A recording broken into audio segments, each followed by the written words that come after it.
ya Muungano wa Tanzania, Comrade Steven Masatu Wasira, makamu mwenyekiti wa Chama cha Mapinduzi, waheshimiwa mawaziri ambao mko hapa, waheshimiwa wakuu wenzangu wa mikoa, wajumbe wa kamati kuu ya Chama cha Mapinduzi na viongozi wa Chama cha Mapinduzi ambao mpo hapa, pamoja na viongozi wengine wote meza kuu kama mlivyotambulishwa, lakini kipekee sana sungusungu kutoka mikoa mitano kama ilivyotajwa, pamoja na bodaboda.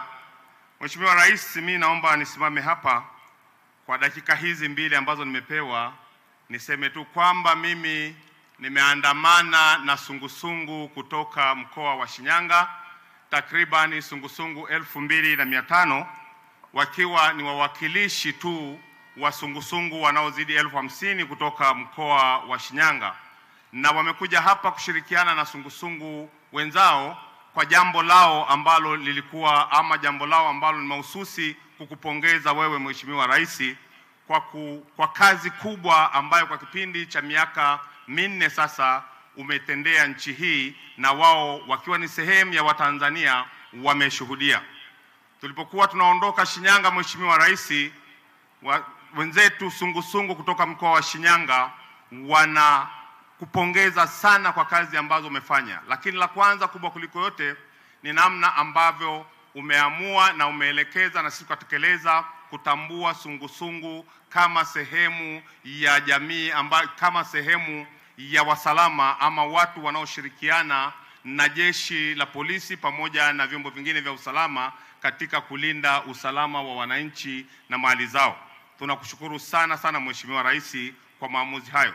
Na mimi nikuhakikishie Mheshimiwa Rais kwamba tunashirikiana vizuri na jeshi la sungusungu katika mkoa wetu wa Shinyanga, na kwa hakika kupitia jeshi la sungusungu kwa kushirikiana na vyombo vingine vya usalama, amani imetamalaki katika mkoa wa Shinyanga. Sungusungu oye! Mheshimiwa Rais, mbali na sungusungu kutusaidia ama kuwa pamoja nasi katika kuhakikisha kwamba usalama upo, usalama huu uwepo wake umewezesha miradi mingine ya maendeleo kutekelezwa. Na niseme kwamba tuko hapa na sungusungu hawa na wanatambua kiasi kikubwa cha fedha ambazo kwa kipindi cha miaka 4 umeleta katika mkoa wetu wa Shinyanga.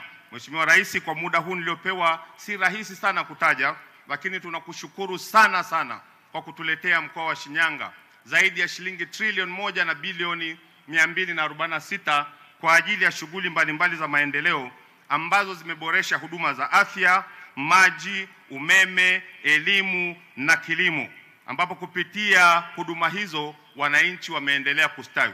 Nikitoa mfano tu mmoja tu Mheshimiwa Rais, kama sehemu ya mifano ambayo tungeweza kutoa mingi, ni juu ya swala la afya, kwamba ulipoingia madarakani katika mkoa wetu wa Shinyanga tulikuwa na hospitali 2 tu zenye hadhi ya wilaya, lakini tunapoongea hapa sasa hivi tunazo hospitali 7 na zimeongezeka katika kipindi hiki cha uongozi wako, na kwamba kila halmashauri sasa ina hospitali yenye hadhi ya wilaya licha ya vituo zaidi ya 15 vya afya ambavyo tumevipata. Lakini Mheshimiwa Rais, tukuhakikishie kwamba chini ya uongozi wako sungusungu hawa wamefika hapa kukupongeza kwa sababu vijiji vyote 506 sasa vina umeme na mradi unaoendelea ni kwa ngazi za vitongoji. Lakini Mheshimiwa Rais, nafika hapa kukushukuru na kukupongeza kwamba sungusungu hawa wanasema kwamba kuhusu huduma ya maji tumefikia sasa kwa ngazi kama ilani inavyoeleza, tunaelekea kufikia 80% kwa ngazi ya vijijini na 90% kwa mijini. Lakini Mheshimiwa Rais, tuendelee kusema kwamba katika upande wa elimu madarasa yamejengwa mengi, shule zimejengwa nyingi, lakini kipekee tunayo shule inaitwa Shinyanga Girls ambayo ni mkombozi wa watoto wa kike na imeanza kazi na imekamilika kwa zaidi ya 90%. Mheshimiwa Rais, ni mengi ambayo tungeweza kusema, lakini kwa muda huu mfupi itoshe tu kutoa mifano hii michache. Mwisho, Mheshimiwa Rais, kwa heshima kubwa na taadhima tunakuomba na tunakukaribisha katika mkoa wa Shinyanga ili kupitia ziara yako tuweze kujinasibu vya kutosha kuelezea kazi nzuri ambazo umezifanya kwa kipindi hiki cha miaka 4 ya uongozi wako. Mama Samia oye! Oktoba! Mama Samia. Mheshimiwa Rais, kwa heshima na kushukuru sana. Asante sana.